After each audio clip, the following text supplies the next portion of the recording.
Welcome back to the Parent's Guide to Survival Minecraft. Last episode we survived the Nether Fortress. It wasn't as harrowing as it could have been, but we were able to capture a ton of blaze rods and make it out alive. Happy days. Since the last episode I've come back up to the surface. I kind of just reorganized my inventory and got rid of some of the excess stuff that we had from our time down the Nether.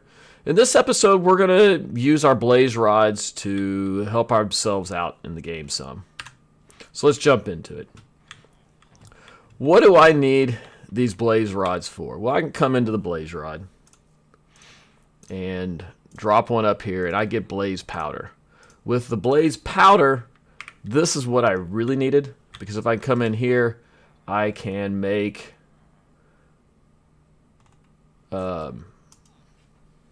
brewing stand right here, a brewing stand. So 3 cobblestone, 1 blaze rod, brewing stand. Now the brewing stand is a way to make potions, but it's also a job from the villagers. So if I break this, we drop the brewing stand, he will become a cleric.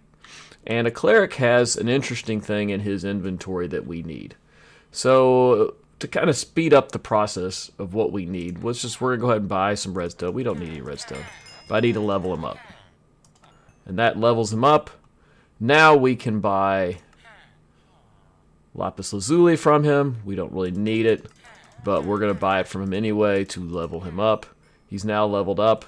And level 4, he can give us glowstone, which is a really cool thing to have.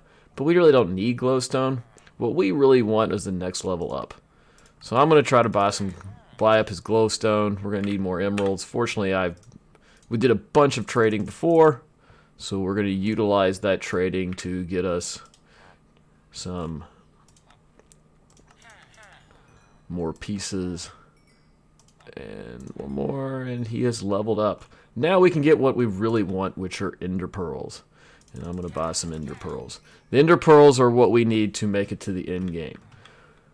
An ender pearl by itself just doesn't really have a ton of value. They're used to pretty much throw to get from one place to another quickly. So let me go ahead and grab one of my ender pearls here and put it in my hand, and I'm going to throw it over towards this tree. I throw it, boom. I end up at its destination. That is essentially what an ender pearl does for you. There's 3 ways to get ender pearls. 1, the trade with the cleric, which we just did. The second is to actually kill endermen. They sometimes drop, so if we're using a loot 3 sword, when we kill endermen with it, there's a decent chance we would get an ender pearl or 2 drop from that. The third way is to go down into the nether and trade with piglins. There's something like a 1 or 2% chance of getting an ender pearl from trades with them. So if I had a ton of extra gold, I could go down into the nether and trade with them and probably get some ender pearls from that. But the easiest way, the simplest way, is to take our blaze rods, use one of them to make a brewing stand, and then get a cleric going in our village. And with the cleric, he has everything we need to buy ender pearls. And what I'm going to need to do, I can also get in, once I get through there, I can get potions of experience. But I'm going to go ahead and kind of max out his ender pearls for right now, because we're going to need a lot of them. Usually I try to get 2 or 3 stacks. Stacks are 16. The other thing I'm going to need while I'm here is, you butcher, I need some more meat. So why don't you give me some more meat? We're up to 52. That's good for now. Okay, so we still need more ender pearls. Now, what are we going to do with these ender pearls? Well, we can actually are going to use them to fight the dragon. But in the meantime, we're going to need them for a different use. And that is to combine them with our blaze powder to make Eyes of Ender. The Eyes of Ender serve 2 purposes for us, really. The Eyes of Ender can be used to make an ender chest, which is what we're going to do first. And secondly, they allow us a way to find an end portal. And for first, let's check out the ender chest. The ender chest, you take an Eye of Ender, you put it in here, and you go and get obsidian. That was one of the other things I did while we were gone. I picked up a little more obsidian. Now I can make an ender chest. Okay, so if I look at an ender chest, I put it down. I'm just going to put it down somewhere over here. Okay, I look at it. Just a chest like any others. The difference is if I put stuff in it. So I'm going to put these trees in it. Okay, now I'm going to make another ender chest.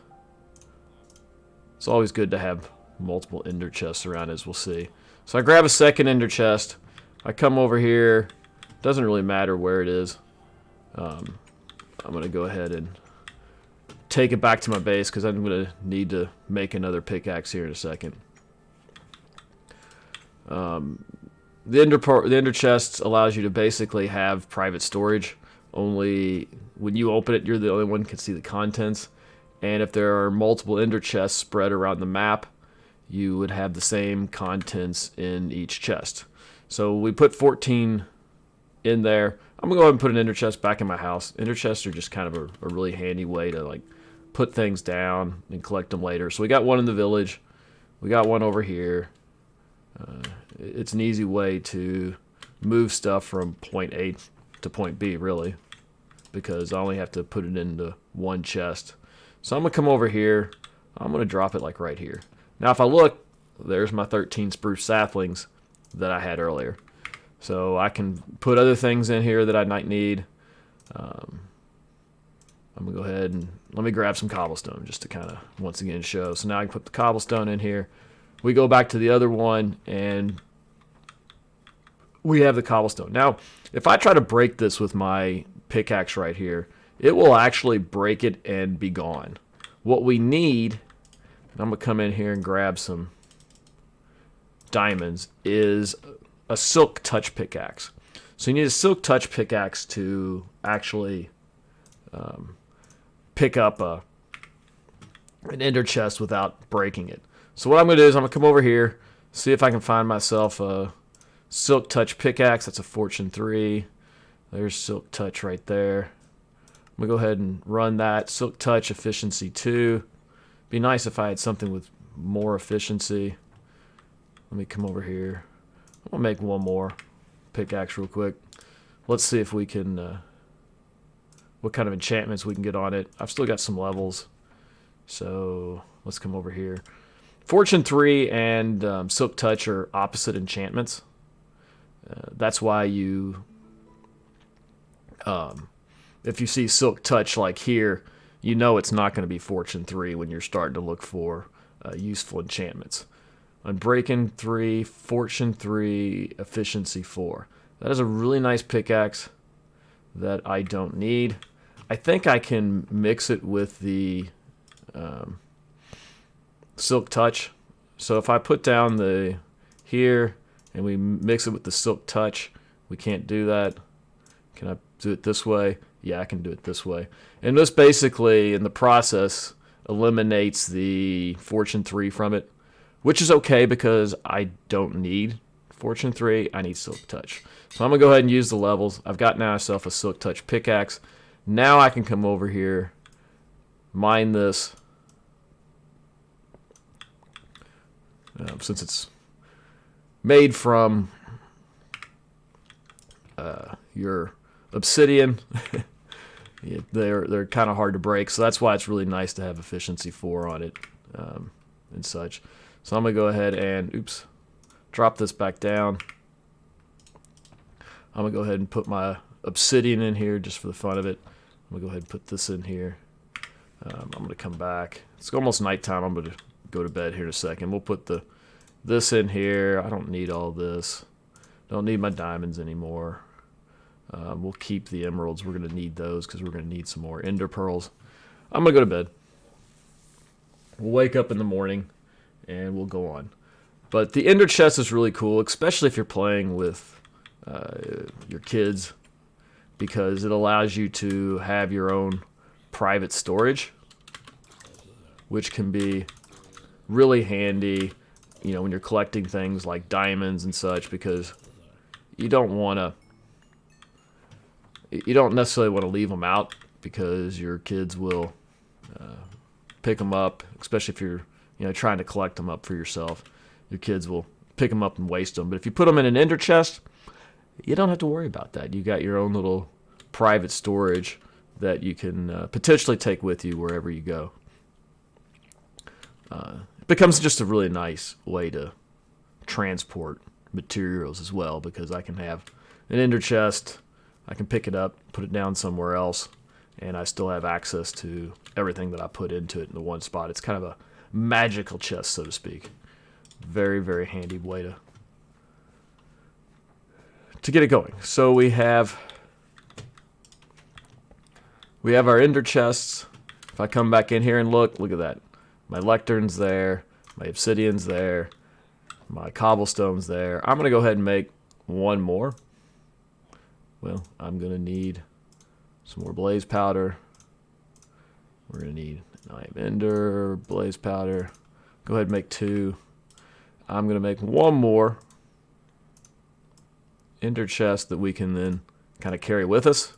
So we got a portable chest system, and we got our silk touch pickaxe to break said thing. And then one of the things you can do is kind of a trick is I can come in here, I can drop my silk touch pickaxe in here. And what that does is now when I place this other one down, I can then pull the pickaxe out, and I don't have to just kind of carry it in my inventory when it's unnecessary to carry around. I'm going to go ahead and put that up. I don't need that anymore. The other thing I wanted to do was show you that you can plant this. I'm going to come find a spot to plant this. Where would be a good place to plant this? We'll just plant it next to this house over here. So I'll grab my shovel. I'm going to go ahead and plant 8 of these here. So you put the soul sand down that we collected. Here's some soul sand.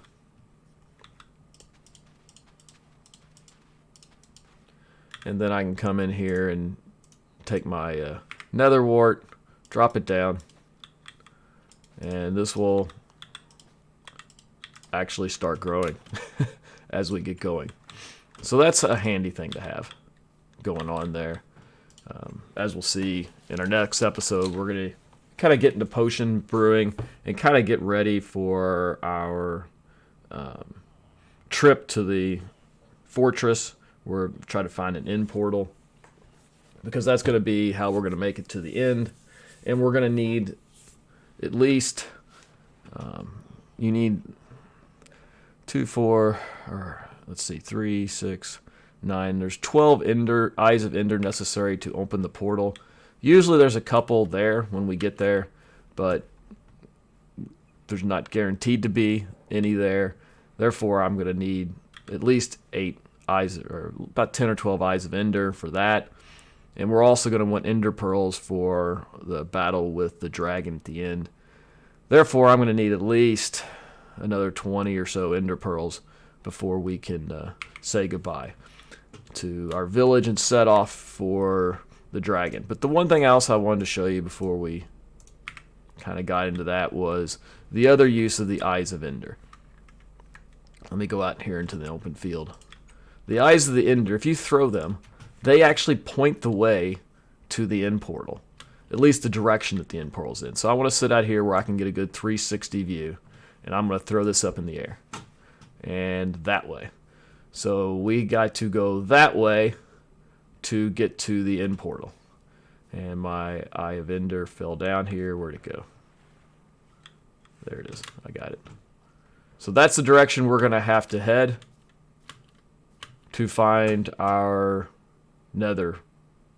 end portal, which is back towards our house. Interesting. That's the direction we're going to be heading. But for now, we're going to kind of finish this episode up. In the next episode, we're going to take a look at brewing some potions and kind of, like I said, making our final preparations for the end. Hopefully our cleric is around here. It's a new day. Is he going to sell us another batch of ender pearls? And of course they're more expensive, which is less than ideal. We're going to have to wait until the end of the day. They're going to drop in prices. I'm going to go ahead and, like I said, sign off here, try to trade for some more ender pearls. Next episode, we're going to take a look at brewing potions. Once we have a couple potions made, we're going to go ahead and set off on our journey to the end fortress. So if you've enjoyed this video, hit the like button. If you want to see more of the series, hit the subscribe button, and you'll be able to find other episodes of the Parent's Guide to Survival Minecraft. Not only surviving, but actually winning in survival Minecraft.